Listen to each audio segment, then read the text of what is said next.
কবিতাটো নাম হৈছে 1 জানুৱাৰী। কবিতাটো কিমানখিনি মনত আছে নাজানো, যিখিনি মনত আছে সেইখিনি মই চেষ্টা কৰিম আবৃত্তি কৰিবলৈ। ওকে, 1 জানুৱাৰী। জানুৱাৰীৰ 1 তাৰিখে মই তোমাক ভাল পোৱাৰ প্ৰপ'জেল দিম।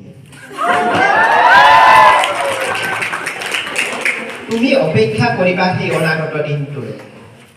তুমি তোমাৰ হৃদয়খন অইন কোনোজনক দি নথবা, অথবা অইন কোনোজনৰ হৃদয়ত তুমি নুখুলিবা। তুমি মাথো অপেক্ষা কৰিবা 1 জানুৱাৰীলৈ।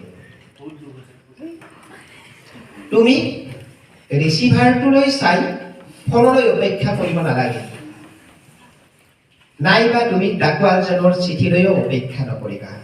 মই নিজেই গৈ তোমাৰ সন্মুখত উপস্থিত হওঁ।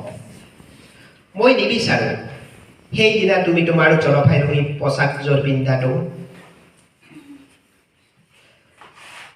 চকুত কাজল লৈ কলা হৈ থকাটো,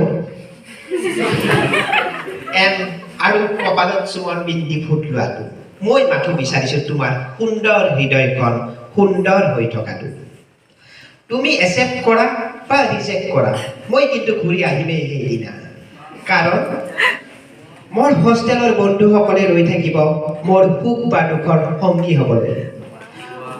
তুমি যদি একচেপ্ট কৰা, ভাল লাগিব। হোষ্টেলৰ ছাদত বহি চায়েৰী মাতিম, বন্ধুসকলৰ লগত কবিতা আবৃত্তি কৰিম, তোমাৰ কথা কৈয়ে চায়েৰী মাতিম। আৰু যদি ৰিজেক্ট কৰা, তথাপিও বন্ধুসকলে মোক সংগ দিব। মদ চিগাৰেটৰ সৈতে ছাদত বহিম, তোমাৰ কথা কৈ কান্দিম, আৰু চকুৰ পৰা দুধাৰি তপত চকুলৈ ওলাই আহিব। কিজানি মোৰ জীৱনৰ ৰঙেই সলনি হৈ যাব। সেয়ে ময়ো অপেক্ষা কৰিছোঁ 1 জানুৱাৰীলৈ। ধন্যবাদ।